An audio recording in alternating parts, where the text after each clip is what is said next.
ونشهد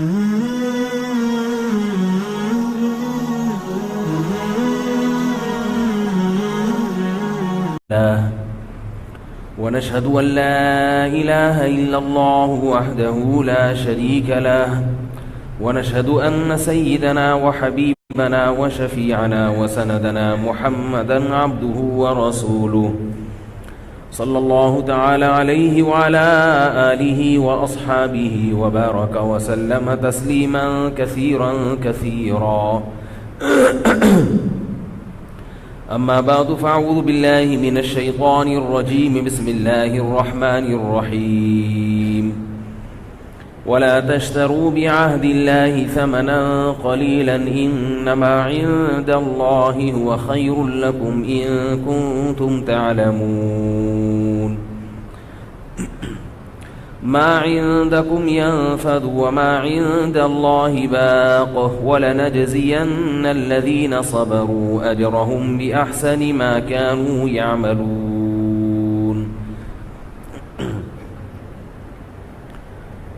قرآن مجید کی ایک آیت تلاوت کی ہے. اللہ تعالیٰ صحیح طرح سے بات کہنے کی، سننے کی، سمجھنے کی اور پھر عمل کی توفیق عطا فرمائے.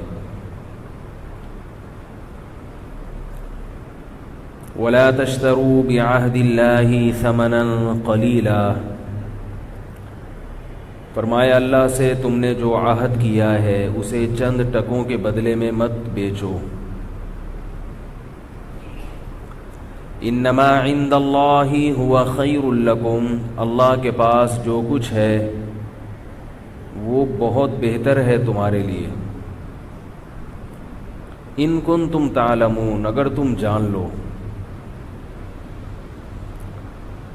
ما عندکم ینفد وما عند اللہ باق، جو کچھ تمہارے پاس ہے وہ ختم ہونے والا ہے اور جو کچھ اللہ کے پاس ہے وہ باقی رہنے والا ہے.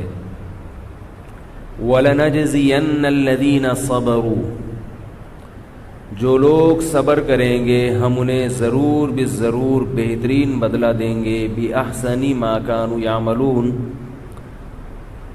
اس صبر کا جو وہ کیا کرتے تھے اس کا بہترین بدلہ ہم ان کو عطا فرمائیں گے. یہ قرآن مجید کی آیت ہے.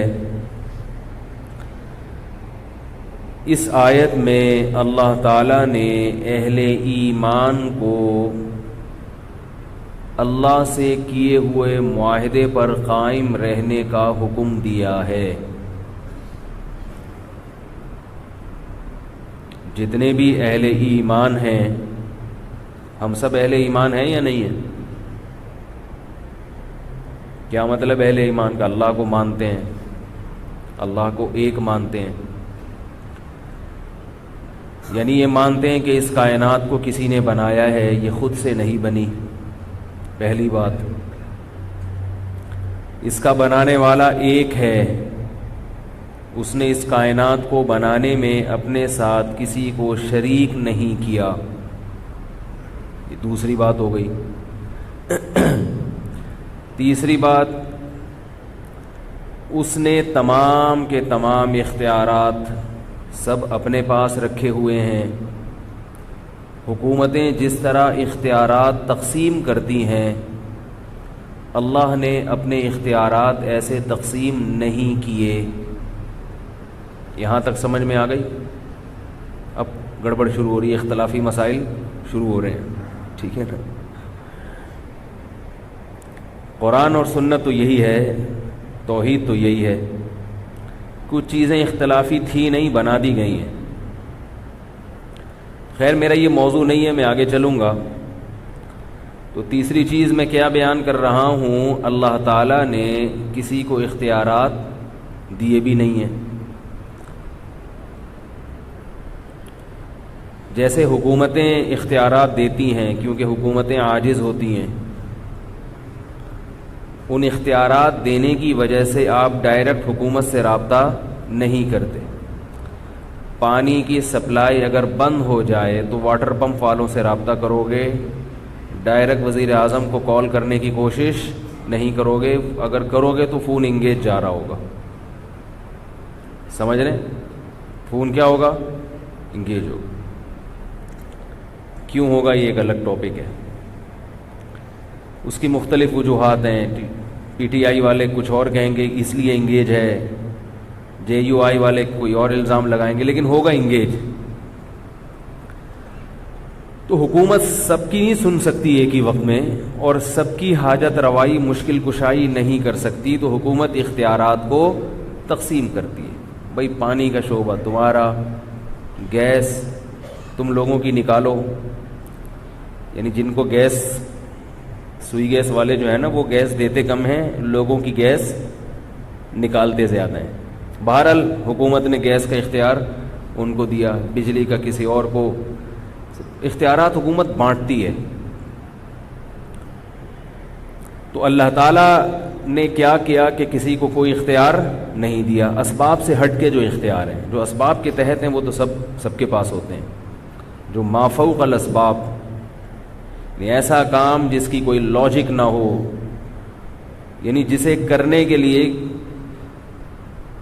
سبب کا محتاج نہ ہو انسان، تو ایسا کام صرف کس کے اختیار میں ہے؟ اللہ کے ہاتھ میں. اس کے ارادے کا نام ہے وجود. کسی چیز کا ارادہ کر لے تو وہ وجود میں آ جاتی ہے. ہمارے ارادے کا نام وجود نہیں ہے.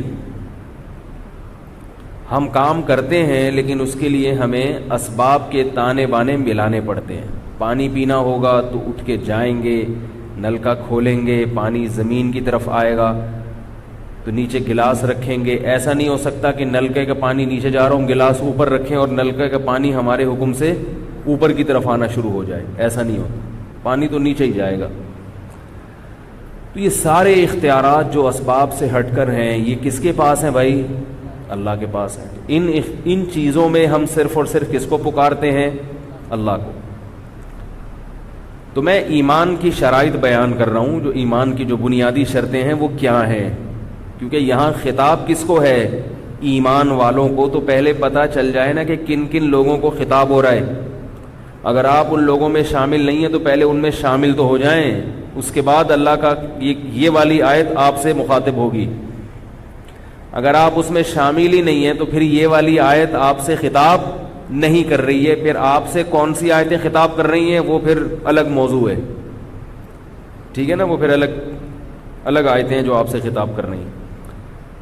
ان لوگوں کے لیے پھر الگ بیان رکھیں گے انشاءاللہ کوئی. تو تیسری چیز ہے اختیارات صرف کس کے پاس ہیں؟ اللہ کے پاس ہیں. یہ ہمارے ایمان کا بنیادی جزو ہے.